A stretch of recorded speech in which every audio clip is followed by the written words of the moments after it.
L'urgence, selon moi, est de rétablir le dialogue avec des adultes à la table. Ambiance, le ministre des Finances grec a répliqué ce soir. On nous pousse à accepter l'accident, a-t-il dit. L'Europe danse donc sur un volcan après l'échec de cette réunion au Luxembourg. Syriza ne veut plus négocier. Les créanciers estiment en avoir fait assez. La Grèce va-t-elle tout droit vers un défaut de paiement et donc vers une sortie de l'euro? Comment en est-on arrivé là et quelles seraient les conséquences d'un tel scénario? On va en parler avec nos invités. Jean-Hervé Lorenzi, bonsoir. Président du Cercle des économistes et organisateur des rencontres économiques d'Aix. Jean-Michel Six, bonsoir. Vous êtes chef économiste pour l'Europe de l'agence de notation Standard & Poor's. On en a beaucoup entendu parler. Ça sera l'occasion de faire comprendre peut-être à nos téléspectateurs exactement ce que vous faites et en particulier dans ce dossier-là que vous connaissez bien. Michel Vakaloulis, bonsoir. Vous êtes politologue, enseignant à Paris 8 et proche, je le précise, des responsables de Syriza. Et Bruno Alomar, bonsoir. Auteur de ce livre, Les grandes questions européennes que vous enseignez à Sciences Po. Ces grandes questions européennes, vous êtes spécialiste de l'Europe. Pour commencer donc direction le Luxembourg où le blocage est total ce soir, comme a bien été obligé d'en convenir le commissaire européen Pierre Moscovici. Nous sommes désormais dans ce moment où on approche de la fin de partie. Je lance pour la Commission un appel au gouvernement grec pour revenir sérieusement à la table de négociation, pour s'engager de façon constructive, pour accepter de faire des compromis raisonnables, pour éviter un sort qui serait tout à fait catastrophique. Direction Luxembourg, on retrouve Johanna Hochstein, notre envoyée spéciale pour iTélé. Bonsoir Johanna. Ah, on vient de perdre la liaison avec Johanna, on la retrouvera tout à l'heure. On va commencer, si vous voulez bien, avec cet adage. Si vous devez un peu d'argent à votre banquier, vous êtes dans le pétrin. Si vous lui en devez beaucoup, c'est lui qui est dans le pétrin. C'est un peu l'argument de Syriza ce soir, sauf que ce soir, l'Eurogroupe a répondu apparemment que non, il peut y avoir un plan B, il peut y avoir une sortie de l'euro gérable. Est-ce que c'est un coup de bluff, messieurs? Jean-Hervé Lorenzi.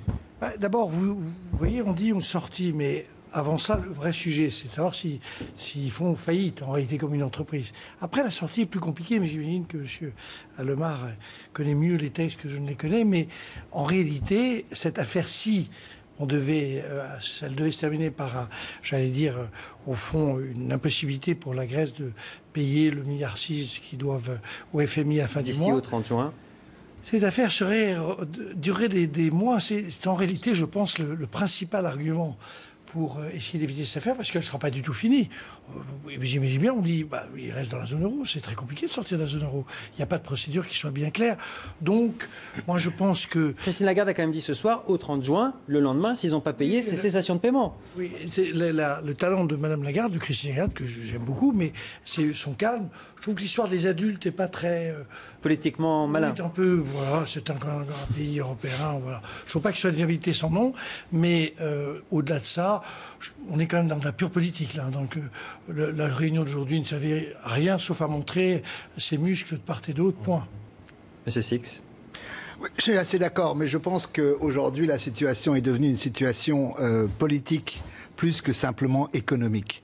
Le choix de l'Europe aujourd'hui, tel qu'il lui est présenté, l'eurozone en particulier, mais ça concerne l'Union européenne, c'est le choix politique de savoir si on est prêt à aller jusqu'au bout de cette partie de poker engagée avec le gouvernement grec et de laisser la Grèce sortir par des moyens qu'on trouvera, mais qui pourront être inventés, de sortir de la zone euro et donc de ce fait de se mettre à l'extérieur de l'Europe.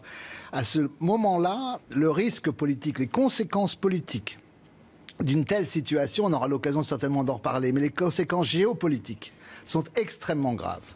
Et je pense qu'aujourd'hui, le choix des Européens, c'est effectivement un choix politique. Sur le plan économique, le risque, il est asymétrique. D'un côté, dans le cadre d'une sortie de la zone euro, pour les Grecs, très sincèrement, je pense que ce serait effectivement un désastre. Pour l'Europe, le reste de l'Europe, ce ne serait pas une bonne nouvelle, incontestablement, mais pour autant, ce serait relativement gérable, entre guillemets. C'est-à-dire gérable, ça coûterait combien? Par exemple, si on parle de la France, ça coûterait combien à la France? J'ai pas le chiffre, mais c'est... On dit que ça ferait 60 de mémoire, 68 milliards, mais c'est pas tout à fait exact.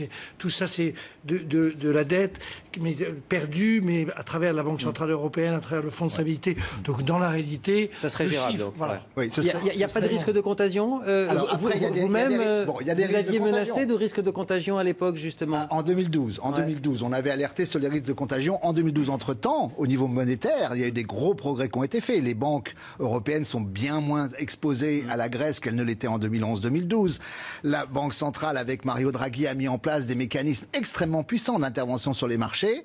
Donc je crois que de ce point de vue-là, ce que je veux dire, c'est que sur le plan économique, le risque, il est assez asymétrique. C'est d'abord très très grave pour les Grecs, ensuite assez grave pour les Européens. Par contre, sur le plan politique, c'est-à-dire la gestion de l'Europe, et la gestion de l'Europe dans la Méditerranée, avec toutes les questions d'immigration en particulier, et les questions de déstabilisation de la Grèce en tant qu'État, là, le risque, il est totalement partagé. Mais il n'y aurait pas, comme on l'entend dire, de nouvelles cibles, la Grèce étant sortie, alors on ira attaquer le Portugal, l'Espagne, et puis peut-être après-demain la France. C'est quelque chose que vous imaginez, ça, Standard & Poor's ? Bien sûr que théoriquement, c'est possible. On ne peut jamais exclure, dans un cas d'accident comme celui-là, qu'ensuite il y ait des répercussions qu'on n'avait pas entièrement prévues. Mais encore une fois, je crois qu'il y a d'abord des pare-feux assez puissants qui ont été mis en place depuis 2012. Deuxièmement, que ce soit l'Espagne, qui cette année va faire 3% de croissance, que ce soit le Portugal, qui va également bien performer cette année, je crois que leur situation économique est extrêmement différente de celle de la Grèce, qui aujourd'hui, fondamentalement, j'espère qu'on va pouvoir en parler, se débat pour trouver un modèle de croissance. On va parler du fond. Mais là, c'était juste cette hypothèse, voir en quoi elle était crédible et quelles en étaient éventuellement les conséquences, Monsieur Alomar. Vous êtes d'accord avec cette analyse ? Il n'y a pas vraiment de risque, finalement, à part pour les Grecs eux-mêmes ? Économiquement parlant, j'entends. Je crois que c'est très très difficile de répondre à cette question. Ce que je voudrais dire, c'est que dans cette affaire, il y a ce qu'on sait et ce qu'on ne sait pas. Ce qu'on ne sait pas, c'est si la Grèce va sortir. Ce qu'on ne sait pas, c'est le montant de la catastrophe que ce sera pour la Grèce. On est tous d'accord, enfin je pense que tout le monde est d'accord, que ça serait une catastrophe. Par contre, il y a les choses dont on est sûr. Ce dont on est sûr, c'est qu'il y a un peu plus de 10 ans, les Grecs sont rentrés dans l'euro et ils nous ont menti. Ils ont menti aux institutions européennes. On sait que ce pays qui fait 180 milliards de PIB, c'est-à-dire moins d'un dixième de la France, nous tient tous en haleine. Et la croissance économique mondiale est en train de repartir et on est en train de se dire mais est-ce qu'on ne va pas avoir un accident à cause de la Grèce, etc. Moi, je trouve, dans cette histoire, on marche sur la tête. Quand Mme Lagarde dit qu'il faut se comporter comme des adultes, on ne se comporte pas comme des adultes. Il y a un pays qui se comporte très mal, et les Grecs souffrent, et on peut en discuter, etc. Il y a un pays qui se comporte très mal, il y a un club, ce sont des règles européennes, ils ne les respectent pas, et on est toujours en train de jouer en défense par rapport à eux, comme si on leur devait quelque chose. La réalité, c'est que l'Europe, c'est l'allié du peuple grec, et ce n'est pas son ennemi. Et voilà, moi, c'est la chose qui me frappe le plus. Et je voudrais dire une dernière chose pour le moment, c'est que je suis assez convaincu, malheureusement, qu'il y a plus de chances que dans quelques années, on refasse le même débat que l'inverse. Il y a un moment, il va falloir siffler la fin de la récréation. Et trancher. On va revenir sur ce mensonge initial, comme vous l'avez appelé. Vous avez parlé en tout cas d'un mensonge et sur l'entrée, effectivement, de la Grèce dans l'euro. Mais je voudrais votre réaction, Michel Vakalolis, à tout ce qui vient d'être dit. Oui, c'est vrai que le problème de la Grèce est un problème qui vient de loin. C'est-à-dire, la Grèce a eu des problèmes structurels avec sa dette depuis le début des années 2000. Mais il y a une aggravation de l'endettement, notamment avec des politiques qui ont été appliquées à partir de 2009. Je précise tout simplement qu'en 2007, le taux d'endettement de la Grèce était autour de 105%. Maintenant, avoisine le 180%. Et la thérapie de choc qui a été appliquée en Grèce, au lieu de résoudre les problèmes structurels, c'est-à-dire de faire de véritables réformes, n'a rien résolu parce que la dette souveraine a explosé, le chômage a triplé, c'est 27%. Il y a eu des réductions des effectifs des fonctionnaires, par exemple, de 30%. Ouais. 30%, 28% plus précisément. Mais globalement, le pays n'a pas avancé dans le cap de vraies réformes. Et lorsqu'on demande aujourd'hui au gouvernement grec de faire des réformes, de quel type de réforme on demande ? Parce que pratiquement, on demande des mesures de coupe budgétaires, comme par exemple le fait d'augmenter le taux de TVA, y compris pour des produits de première nécessité. Le cas le plus flagrant, c'est le cas de l'électricité, où il s'agit de faire passer de 13% à 23%. Ouais. Et avec les problèmes de précarité énergétique qu'on connaît, ou des petites retraites, étant donné qu'une grande partie de la population retraitée vit sous le seuil de la pauvreté, et la retraite en Grèce joue un caractère de solidarité intergénérationnelle. Ouais. On va revenir sur ces questions précisément justement pour essayer de dégager les responsabilités de l'échec de cette réunion ce soir. Et la question des retraites est très importante. Mais comme on va perdre le duplex avec Athènes, je voudrais qu'on aille voir tout de suite Natalia Gallois, qui est notre envoyée spéciale sur place. Natalia, je voulais vous demander quelle a été la réaction des Grecs, en tout cas des Athéniens, puisque vous êtes à Athènes ce soir, après cette, j'allais dire, réunion avortée. Il ne s'est rien dit, ça a duré 1h30, aucune proposition. Et le fait que Syriza ait décidé de tenir bon et de ne plus avancer dans les promesses de réforme. Écoutez, d'abord, ce qu'on peut dire, c'est que les Grecs sont fatigués. Finalement, ils sont lassés et ils s'y attendaient. Pour eux, ce n'est qu'une réunion de plus, encore une négociation qui n'aboutit pas et encore une réunion qui ne change rien à leur vie quotidienne. Et c'est ce qui les préoccupe, les difficultés qu'ils vivent au quotidien. Alors, il y a bien ceux qui espèrent tout de même qu'il y ait un accord avec l'Europe. Et ce soir, ils étaient plusieurs centaines ici à cette réunion devant le Parlement grec pour lancer un message à Alexis Tsipras pour lui dire d'assouplir ses positions, pour lui demander de négocier. Ils l'ont dit dans leur slogan, la Grèce que l'on aime, c'est la Grèce qui se trouve en Europe. Mais ce que l'on a vu ici, c'est qu'une grande partie de la population soutient tout de même la manière dont Alexis Tsipras mène ses négociations, soutient son intransigeance, notamment, vous l'avez dit, sur la question des retraites. Et hier, ils étaient plusieurs milliers ici à vouloir lancer un message à l'Europe, à leur dire: nous sommes au plus bas ici en Grèce, nous n'avons plus rien à perdre et c'est peut-être la première fois que l'on entend ça en Grèce. Nous n'avons plus peur de sortir de la zone euro ou même de sortir de l'Union européenne. Tout ce que veulent les Grecs, et c'est ce que l'on a compris ici, c'est d'avoir un peu de visibilité sur leur avenir et d'avoir un peu de stabilité enfin pour pouvoir avancer. Natalia Gallois avec François Luce, merci à tous les deux. Donc vous l'avez compris, le jeu est risqué. Qui est fautif? Est-ce que ce sont les créanciers qui en demandent trop? Est-ce que ce sont les Grecs qui ne veulent pas en faire assez? On revient justement sur cette question des retraites. Jean-Hervé Lorenzi, on a beaucoup entendu de choses. On entend Syriza qui nous dit: vous vous rendez compte, on veut taper sur les petits retraités qui sont déjà sous le seuil de pauvreté. Et puis on entend Bruxelles qui dit: mais non, les retraites en Grèce, c'est ce qui coûte le plus cher dans l'Union européenne. On n'a jamais vu un taux aussi cher et ils ne veulent pas faire les réformes de fond. Où est la vérité dans tout ça? La vérité, elle est évidemment, comme toujours, dans l'existence partagée.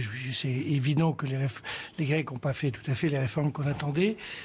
Par rapport à ce qu'a dit M. Lemar, que j'ai trouvé un peu déterminé dans ses positions, il a indiqué ce qu'on sait et ce qu'on ne sait pas. Ce qu'on ne sait pas, monsieur, c'est aussi à quel point les politiques qui ont été menées en 2009-2010 en Europe étaient particulièrement, pour un économiste, moi je suis économiste, je ne suis pas politique, mais pour un économiste, c'était quand même pas d'une intelligence absolue. Et donc on a bloqué l'ensemble de l'Europe. Et c'est vrai que les Grecs, par ailleurs, comme les derniers de la classe, vous savez, ces derniers de la classe, comme on a tous connu, les derniers de la classe, il en fait encore un peu plus. Et je veux dire, dans cette affaire, il faut à un moment que la semaine prochaine, ils fassent des propositions. Je parie d'ailleurs qu'ils les feront. Ça, c'est ma conviction. Je ne crois pas un instant que cette affaire va se terminer la semaine prochaine. Mais parce que personne n'y a intérêt. Pour les raisons que Jean-François Six a indiquées. Jean-Michel Six a indiqué.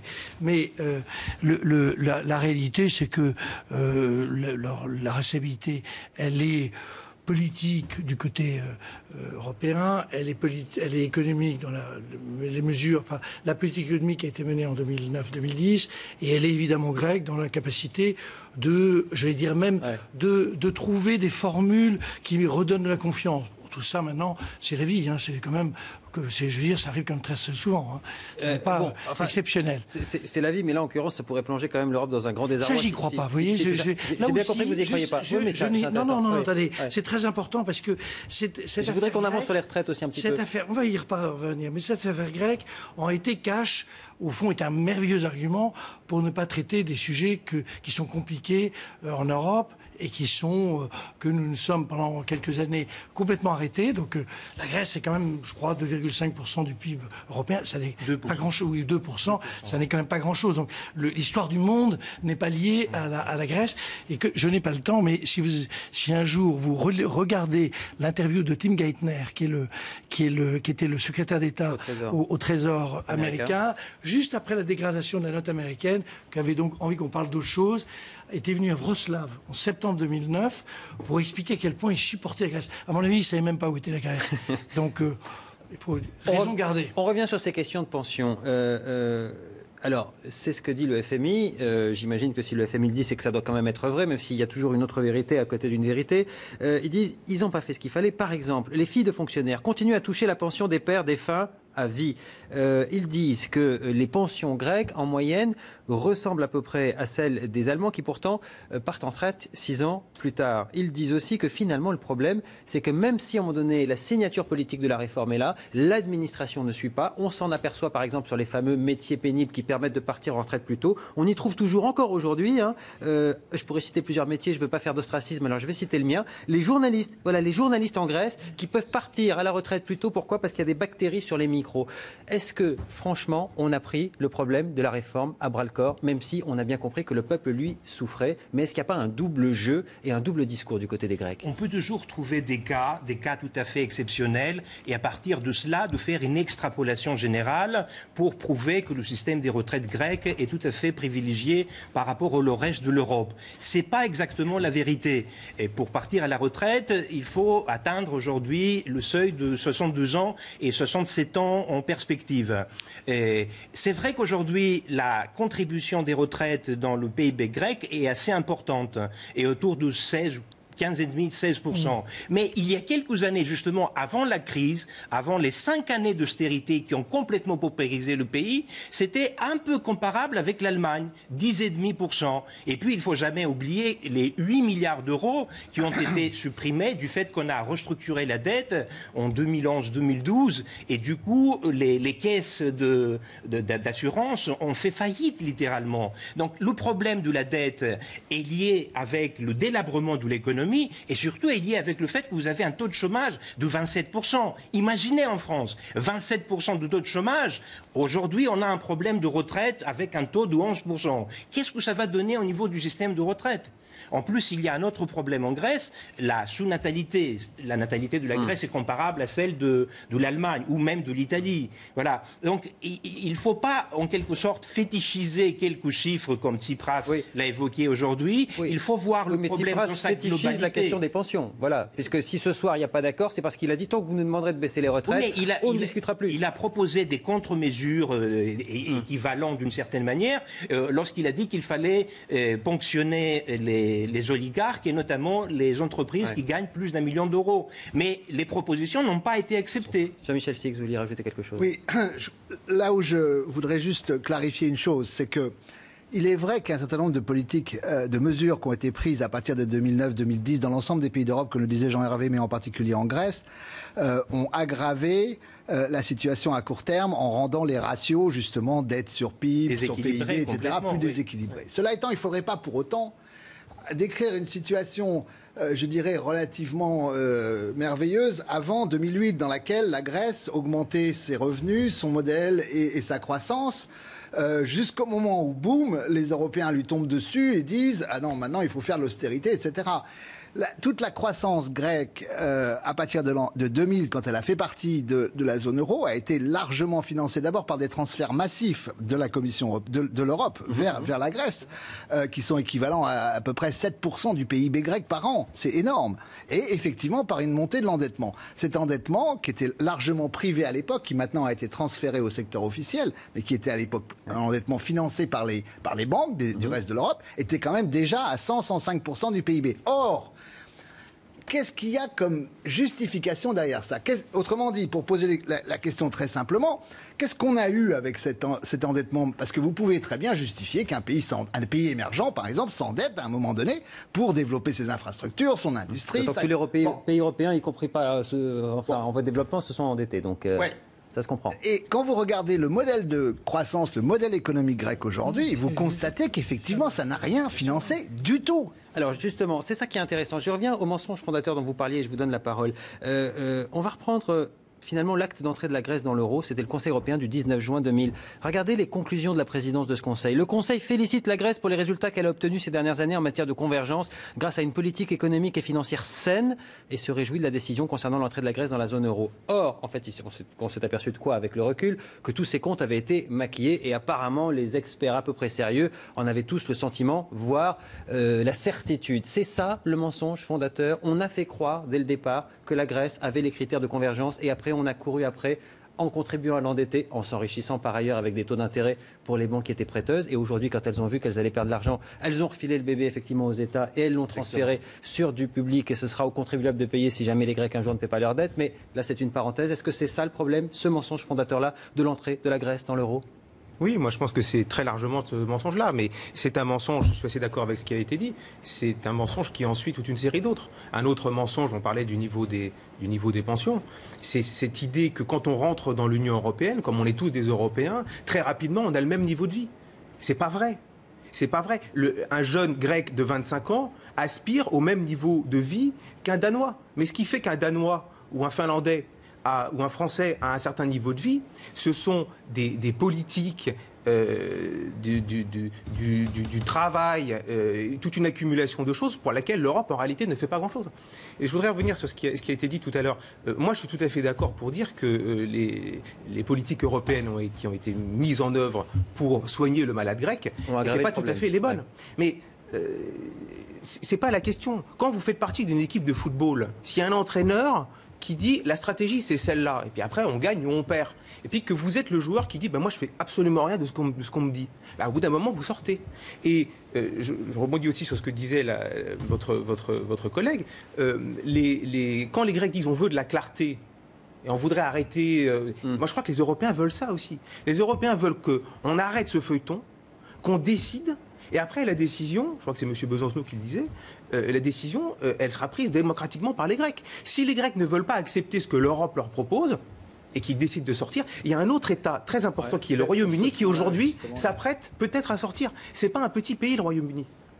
Je voudrais revenir sur ce point-là, mais sur ce mensonge fondateur, pardon, j'ai une question à vous poser. Parce que vous, chez Standard & Poor's, vous avez tiré la sonnette d'alarme. C'était en 2004. Hein. Oui. Et vous aviez fait une analyse réelle de la situation en disant c'est pas du tout ce qu'on nous raconte. Vous avez dégradé effectivement la Grèce. Et là, c'est comme dans le mythe, c'est le porteur de la mauvaise nouvelle qui à un moment donné se fait crucifier. Vous êtes devenu l'exemple de la finance sans visage et inhumaine.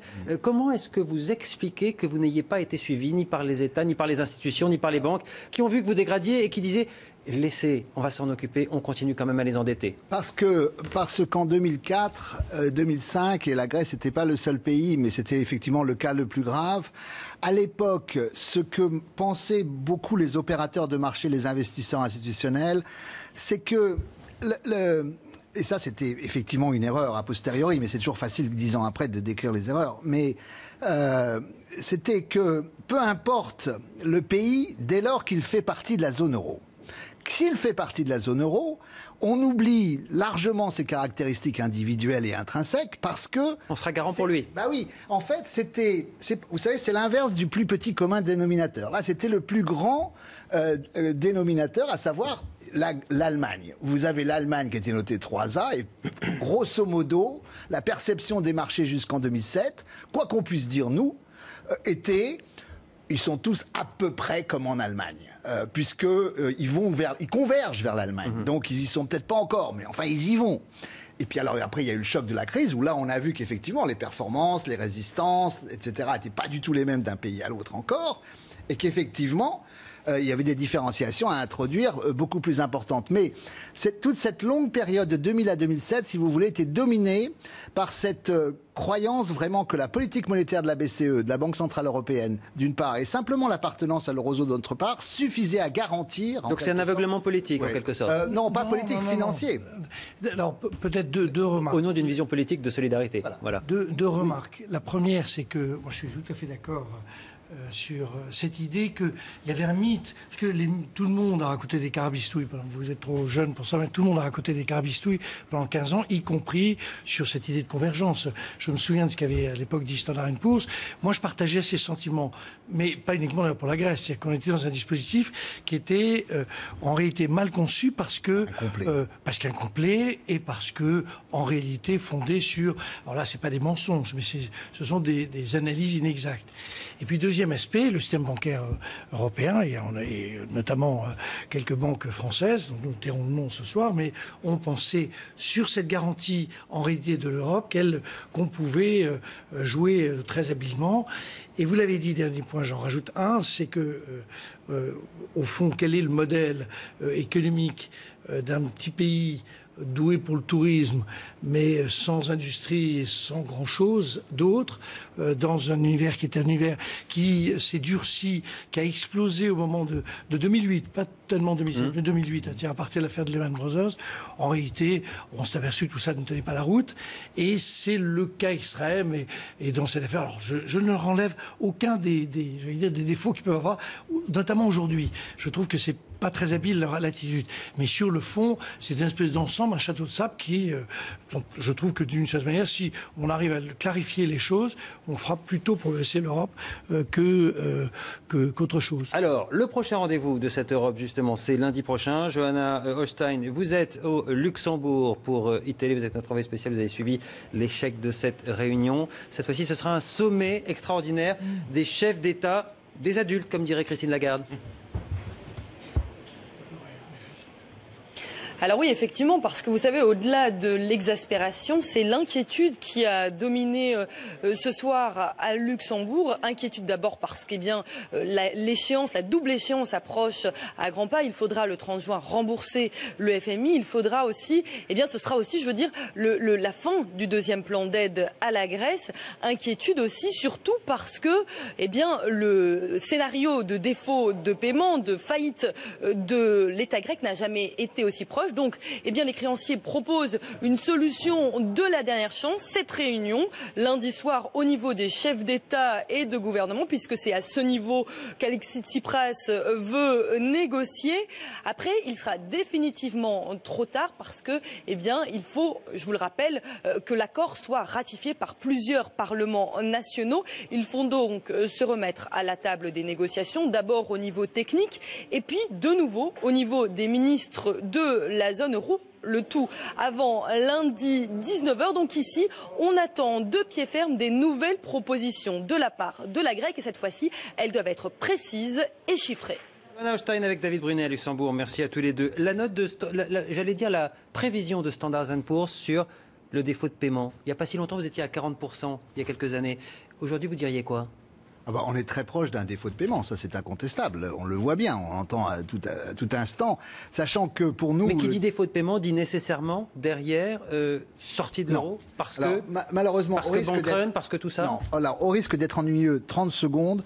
En fait, dans la définition qu'on a du défaut de paiement, qui est celle des agences de notation, ça concerne uniquement un défaut de paiement par rapport au secteur privé, c'est-à-dire aux banques, essentiellement. Or là, sur les États, 18%, il n'y a que 18% de la dette grecque aujourd'hui qui est détenue par le secteur privé. Pardon, enlevons cette technique-là. Il y aura un défaut de paiement vis-à-vis des États et donc des contribuables, d'ailleurs, par ailleurs français aussi, européens. Alors, je continue à penser qu'il y aura un accord lundi et que la présentation de votre collègue est exact, mais en réalité, ça ne va pas se passer exactement comme ça, à mon avis, pour ce que j'en sais. Mais vous êtes informé et vous en avez l'habitude, on vous écoute. On n'attend pas que les Grecs reviennent lundi, la casquette à la main, en disant, finalement, on a fait des... Bon, entre maintenant et lundi, il va y avoir un certain nombre de propositions qui vont être faites, de part et d'autre, sans que, forcément, ce soit trop ébruité. Espérons-le, d'ailleurs.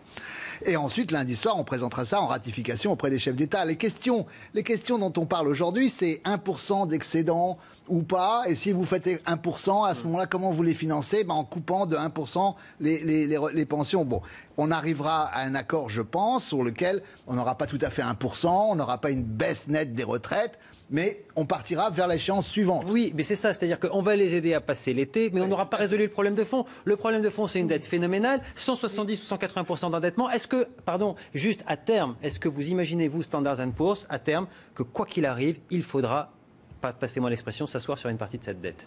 À terme et à froid, pas à chaud comme là maintenant, c'est vraiment le pire moment, mais à froid, il faudra le faire. Il y a incontestablement un besoin de restructuration. Ça paraît difficile d'envisager autrement, mais pas tout seul.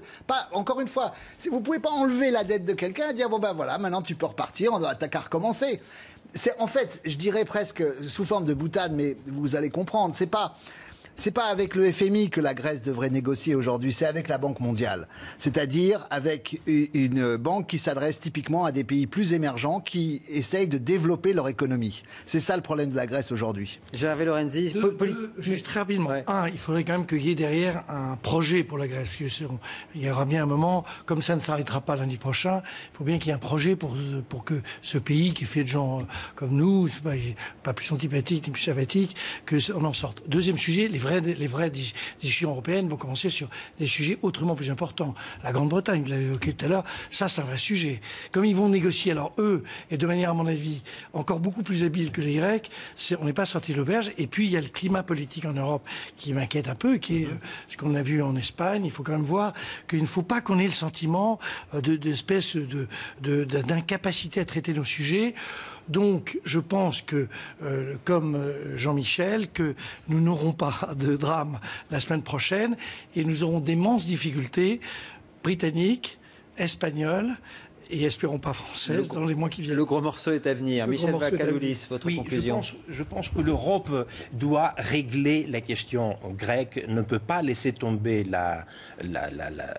l'entité grecque pour plusieurs raisons, pas seulement pour des raisons économiques, parce que ça risque d'entraîner des déstabilisations en chaîne, mais y compris pour des raisons politiques, y compris pour des raisons de prestige de l'Union, de l'idée européenne. L'Europe ne peut pas laisser Platon à la porte, avait dit Valéry Giscard d'Estaing. C'est pas simplement le fait que la Grèce est le berceau de la démocratie. Quelle image nous allons montrer aux autres continents lorsqu'un petit pays qui fait 2% du PIB de l'eurozone, on ne peut pas régler ce problème-là? Quelle image, quel message on envoie aux autres peuples asiatiques, africains, etc.